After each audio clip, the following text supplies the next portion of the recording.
As a little girl growing up, when I was asked what I wanted to be when I grew up, I said the boss. And I was quickly given a little condescending tap on the head or a steer in another direction like a teacher or a nurse. And that made me really confused about what I wanted to do and who a leader was, and it clearly wasn't going to be me. I think we've had a lot of women speaking about gender equality. That's great for the last couple of years, but I think it's time now that we hear from the people who are actually doing the things. And when we get those examples of women actually doing the things, then it opens the door for more to come through.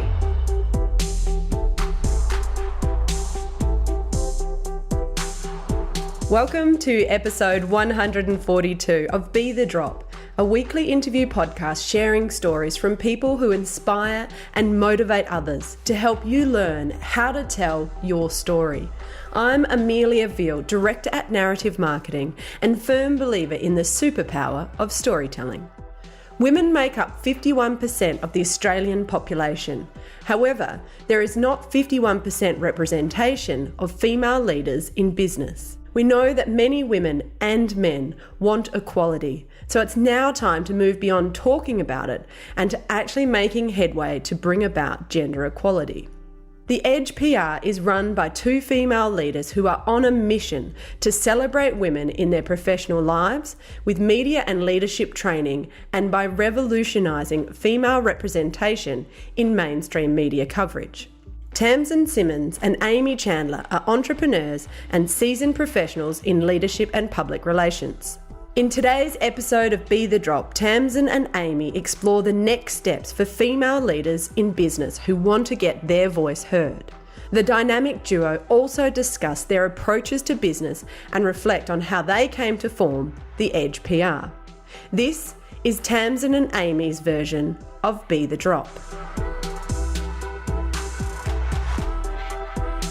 Considering starting your own podcast? At Narrative Marketing, we deliver a full range of podcast production options. Or if you'd like help getting started to produce your own content, I also deliver podcast training programs. Hit the link in the show notes for more.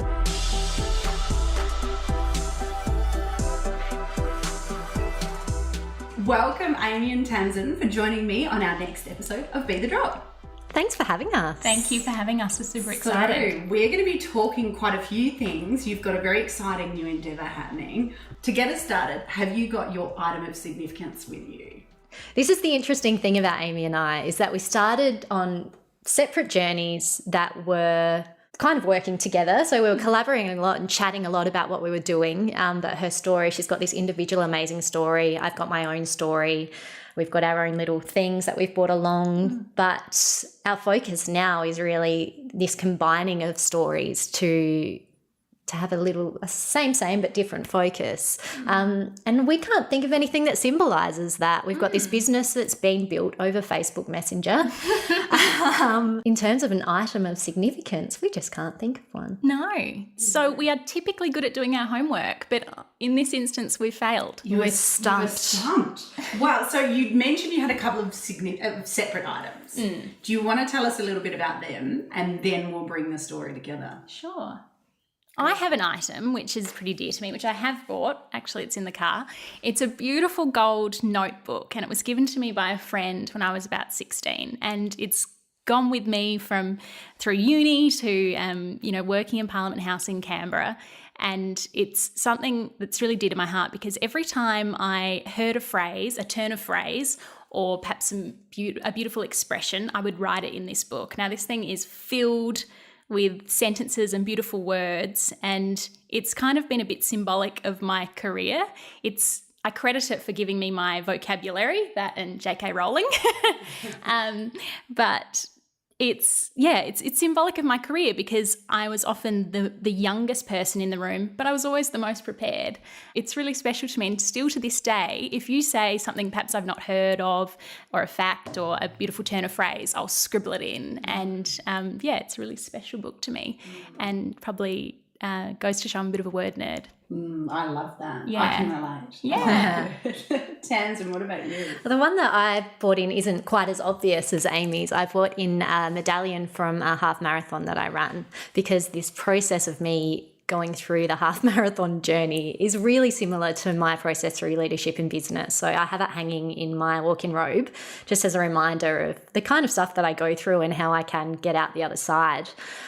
So the first half marathon that I ran, I thought I can do it under 2 hours, easy, it'll be fine. I did really inconsistent prep and I rolled up thinking I'm fit and healthy and I'll be fine to run this. I got a couple of kilometres in, I was trying to run on pace and I just felt stuffed. I'd got caught up in the hype. I went out too fast. And then when I kind of hit that point where I realised I couldn't do it like I wanted to, I started to walk and I was dragging myself through and I got to the end and just said, I never want to do this again. And it was about 20 minutes after my target time. So toward the end of that year, I decided I was going to give it another go. And I did all of the prep leading into that race. I rolled up, I connected with some people right at the start who I chatted with along the way, who had the same goal as me, and we worked through. And then I started to fall down a hole again. And then I spotted my family on the sidelines. And then I felt inspired and motivated again, and I got to the ends and I did it 3 minutes under my target time. And I just realised the difference in surrounding yourself with people that can help you along the way, with keeping the vision in mind and the goal in mind, and realising that you're going to have tough spots and you do have the ability to pull yourself through. You've just got to keep putting one foot in front of the other. And my leadership journey was really similar to that. Went in all guns blazing. And then realised really quickly that it was a lot harder than I thought it was going to be, and fell in a hole, almost gave up, surrounded myself with people who were going to help me, kept my eye on the prize of the kind of leader that I wanted to be, and then worked towards that. Oh, fantastic. Well, look at you two. I love that you've got, right into that story telling us about your processes already. Thank you so much, Tamsin. But you've also got a united story. So individually, separate backgrounds, you live locally near each other, and recently have combined for a new business venture. Tell us a bit more about it. Yeah, so I've been working in public relations for about a decade, working in politics, working at the zoo, which has to be probably one of the best PR jobs in South Australia, I think. I'm very lucky. But lately I've been, I guess in the past, 6 months, thinking about how I can help female leaders raise their profile. And it's using all this experience that I've got and putting it to a really important cause. So I think women's voices need to be heard. And I had been working on this, and Tamsin down the road had been working on it as well, about 100 metres away. So kind of happened really organically. We started referring each other clients, and after a while we just started talking that much that it had to become something bigger than what it was. And the result is The Edge. Yeah, I've been working with women in leadership for the last almost 3 years now. Once I'd gone through my own leadership journey, and I realised that the thing that took me from struggling leader to impactful, fulfilled leader who was enjoying what I did was that I started to understand human behaviour, firstly and most importantly, why I did the things that I did and why I felt the way that I did about relationships with people and communicating and having those tough conversations and putting myself out there. That realisation for me helped me to launch my Lead ID program, which is helping women in leadership to get really clear on what their own innate strengths are so they don't need to start behaving like someone else in order to be a great leader. So I was taking women on that journey, getting them really confident in themselves and their message and what they wanted to do and what they wanted to achieve. And then it became a PR strategy. So that's when I handballed it onto Amy. So now we combine those two things together and take women from hidden gems to highly visible leaders. How do you go about helping people do that? And what do you think those barriers are? What is this armour that people need to remove? Well, as a little girl growing up, when I was 3 years old, when I was asked what I wanted to do when I grew up, I said the boss. And I was quickly given a little condescending tap on the head or a steer in another direction like a teacher or a nurse. And that made me really confused about what I wanted to do and who a leader was, and it clearly wasn't going to be me. So when it came to choosing my career, leadership wasn't the obvious path for me, but thankfully I ended up landing there through a medical radiations degree, managing a group of 8 medical imaging clinics across South Australia.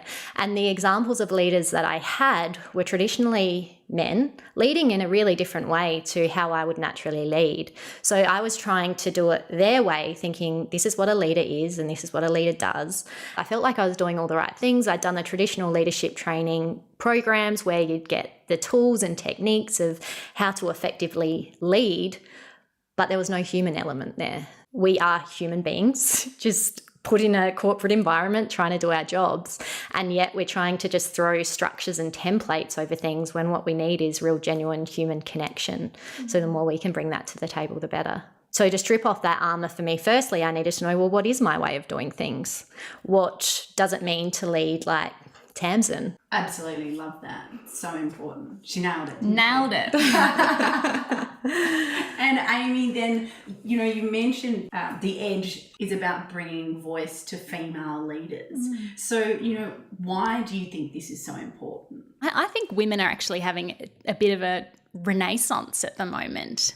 There's a lot of public consciousness around the fact that we need women to step up. We need a lot of female leaders. So it's a really exciting time to be in this space. And in some ways, I feel like women are on the cusp or the edge of something really incredible. But the reality is there are women who are already doing incredible things, but I'm not sure they're recognised externally for that expertise. And that we see evidence of that when we look at the makeup of boards, when we look at who's quoted in media interviews. So the work we're doing at The Edge is a really interesting mix of PR, leadership strategy, communication strategy, mixed with a whole lot of public affairs to help these women not only put themselves out there, because there are plenty of PR agencies that can connect you with opportunities and land you podcast interviews like this one. But it's about helping them get really clear on the work that Tamsin does. So what's their unique edge? What do they uniquely bring to the table? If they're crystal clear on that, what's their message?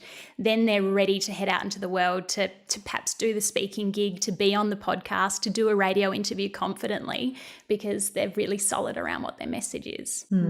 Is it a different approach with running these sorts of programs for women than it is for men? And so therefore, is there a requirement, a need in the market for more tailored leadership, PR focused, basically put your profile out there for women? Yeah, I think we're going deeper than other programs traditionally have. So there's been PR agencies for a long time. This is about going a bit deeper. It's looking at those underlying issues that might be holding someone back from seizing an opportunity like this one, and helping them overcome that. I think one of the first things that Amy hears when she goes out to do a LinkedIn or a PR training is, who would want to hear from me and why am I interesting? What have I got to say? And it's just that it comes across as a lack of confidence, but it's a really lack of clarity around what you really do bring to the table and that you do have something to offer. So that's what we want to cement women in. I think we've had a lot of women speaking about gender equality. We hear a lot from women on gender equality. That's great for the last couple of years, but I think it's time now that we hear from the people who are actually doing the things. And when we get those examples of women actually doing the things, then it opens the door for more to come through. I wrote an article in the last couple of weeks about Katie Bowman, who was partially responsible for creating the algorithm to take the first photo of a black hole. She's only really young, so she quickly became the face of that project, which was excellent for any little girl growing up who can see, people like me do things like this, which is a great thing for the science world, to bring more women through the ranks. And the only way we can do that is through sheer numbers. And you mentioned something earlier about building your business via Facebook Messenger. Tell us a bit more about that, because I believe that there are many businesses that struggle with Facebook Messenger. So I'd love to hear your experience on that. I have an 8-month-old little boy, Charlie, and a 3-year-old boy. So my time in the business is pretty limited. So we don't have that face-to-face time a lot. And the idea stemmed from Facebook Messenger, and it just simply stayed there. So all of our communication has come via that channel. And I know that a lot of organisations are using tools. It might not be Facebook Messenger, it might be Slack. There are a number of them, but just as a way to cut back on the internal emails, which tend to slow up processes. Oh, you haven't come back to my email on that. It's just this quick quick method of communication, which really suits us because it's how we talk anyway. So then how are you building the business? What is your process for building your profile and reaching these incredible women and getting them involved? The first thing is doing as we say. So we want these women to be taking up PR opportunities. So we need to show them how it's done. So I write regularly for Business Chicks, and Tamsin's recently been doing some writing as well and wrote that op-ed about Katie. So I guess it's a PR approach. We've been getting a little bit of PR to grow the profile. At this point, because I'm still part-time in my role as a PR manager, and Tamsin has 2 wonderful, gorgeous, incredibly cute kids, there has been pressure on our time, which has made us become masterfully effective with our time. So we're not really doing the excess, we're focusing on what's actually going to move the needle. And I think we have found what's moved the needle the most is connecting with people face to face. We've both been working with clients for quite a while, and most of my client groups are people that I've met in the flesh and been able to really connect with on a personal level, and what they need now to really level up and to find some more clarity and fulfillment and exposure to take it to the next level. I think there is a need. So it's been quite organic so far, which is a good thing to have in a business. It sure is, particularly when you're time poor. Yes. But you mentioned as well they're writing for Business Chicks. You had an experience recently where an article really got a lot of traction. Can you tell us a little bit about that? Yeah, I recently wrote about Jacinda Ardern, who is, of course, the New Zealand Prime Minister. And the article was around this idea of Jacinda mania. So the world over, people have fallen in love with her. She's trustworthy, she is smart, she's empathetic, she's really impressive. So I wanted to unpack why that is. So I wrote for Business Chicks an article, 10 ways Jacinda Ardern communicates and what we can learn from that. And it kind of feeds in quite well. It's a nice segue to the work that we're doing with The Edge, because she is her own leader. She is uniquely Jacinda. She doesn't pretend to be anyone else. It goes to show that you don't need to change yourself. You don't need to emulate what the person next door is doing. You need to bring yourself. And Jacinda's absolutely bringing herself to her leadership, and it's resonating. But she is an incredible example. And as we move closer to the Australian election, I can't tell you the number of times that people have said, if only we could have the New Zealand immigration's going through the roof. Yeah, so, and it is so important. So then that brings me around to then, if somebody asked you, what are, say, 3 things you can do to really improve your personal communication, what would you say that they are? I think the first thing is to show up. I recently gave a talk on LinkedIn at a large accounting firm in Adelaide, and I asked everyone who had a LinkedIn account, and obviously all their hands shot up. And then I said, who would identify as a LinkedIn lurker? So someone who has an account but occasionally perhaps likes a few posts, occasionally comments, perhaps gives someone a thumbs up when it's someone else's work anniversary, but doesn't actually generate any content themselves. And every hand in the room shot up. So these were partners, senior executives, managers, people that should have been showing up online and helping to communicate that organisation's message, but they weren't. And that was for fear of what will people think of me, fear of being judged, all those things we've talked about. So I think the first thing is to just show up. And part of that is getting clear on what you can uniquely bring to the conversation. I think it's getting across what your unique strengths are and then harnessing them to give you the confidence to show up. Because I think we'd be surprised that a lot of people actually aren't. Business owners do a great job of showing up, but corporate leaders, not so much. It's really easy to see someone else out there in the arena and to want to do it their way because they're really successful. So I guess I need to be like that. But people don't want to hear your version of someone else. People want to hear your best version of you, really. And so for both of you then, what have been your biggest challenges along this journey? Well, as I mentioned, I worked in politics. So while I was at uni, I actually wrote to my local member and said, I would love to come and do some work experience with you. I was a bit of a political nerd, and went in for a coffee with him and walked out with a job. Incredibly fortunate. 2 weeks later, I was on the plane to Canberra for a sitting week. and worked then for 6 years, ended up moving to Canberra, loved it, threw everything at it. It's the kind of job when you're working at 6 a.m. in the morning and then you're probably still doing emails at 10 o'clock at night, and it's part of your religion. You just do it. So one of the biggest challenges for me was when I was made redundant. The minister I was working for had to resign, and all of a sudden I was just Amy. I wasn't this workaholic Amy who worked in politics, who lived in Canberra. I was just Amy. And well, what am I going to do? Who's going to want to employ me? I went through a bit of a phase of self-doubt, really. But then I met with some recruiters and they were jumping up and down, and ended up landing, I think, which is an amazing job at the zoo, working with incredible people. But I think the biggest lesson for me out of that is getting really clear on what you uniquely bring. Sometimes it's asking 5 people in your circle, what's my greatest asset, and helping them help you get clear. That's my biggest learning. It's always interesting getting other people to articulate your skills. Yeah. Confronting, but very eye-opening and valuable. It is, yeah. And so what about you, Tamsin? Challenges for you?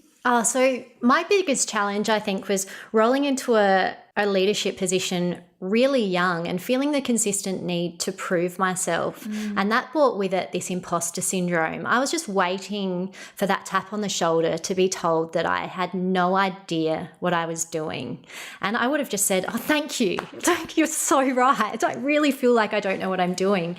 But there needs to be this understanding and this reframe of failure and fear. I heard this quote from Seth Godin which said, you never feel more alive than when you're dancing on the edge of failure. And I really lean into that now because I know that there are so many times where I stumbled and really fell flat on my face.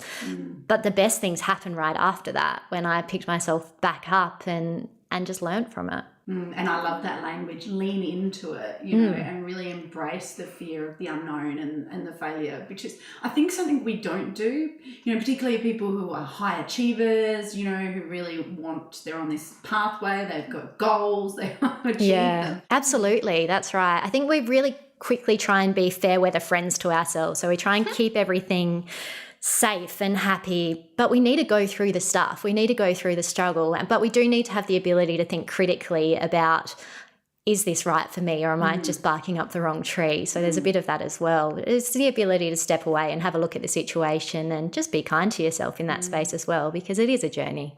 Well, I love what you're doing. I think it's really great that, you know, you've brought this passion and your experience to helping find and give voices to women who are doing amazing things, you know. I really look forward to seeing those stories. So then, in conclusion, can you share with me, each of you, what your Be the Drop tip would be? So that is what you think is, you know, how to build the waterfall, what is to communicate with influence. I was going to say have a higher purpose in mind, because if you have a big goal and you are completely focused, you can see where you're going, then those minor setbacks become just a bit of a bump in the road. If we're talking about communicating with impact, if someone was feeling nervous about this interview, which if we're being honest, we definitely were, then we need to get out of our own heads and think about the where we're going and who else needs to hear this message and who else might be feeling this way too. I like that. You're asking hard questions. I think avoid the temptation of wanting to just retell someone else's story and realize the most interesting thing that you've got to share is whatever your story is. And I think that really goes to that Brene Brown and vulnerability and embracing that. Great way to finish. Thank you so much, ladies. Thank you. Thanks for joining me for another episode of Be the Drop. Don't forget to subscribe in order to ensure you never miss out on one of our weekly episodes. Be the Drop is produced by Narrative Marketing, where we believe that stories connect individuals and that powerful storytelling can positively impact the world. To unleash your storytelling superpower, visit narrativemarketing.com.au or check out our social links in the show notes. To contact me directly with any specific comments you have, you can email me via amelia@narrativemarketing.com.au. And don't forget that whilst a task or challenge may seem overwhelming, a waterfall begins with one drop, and look what comes from that.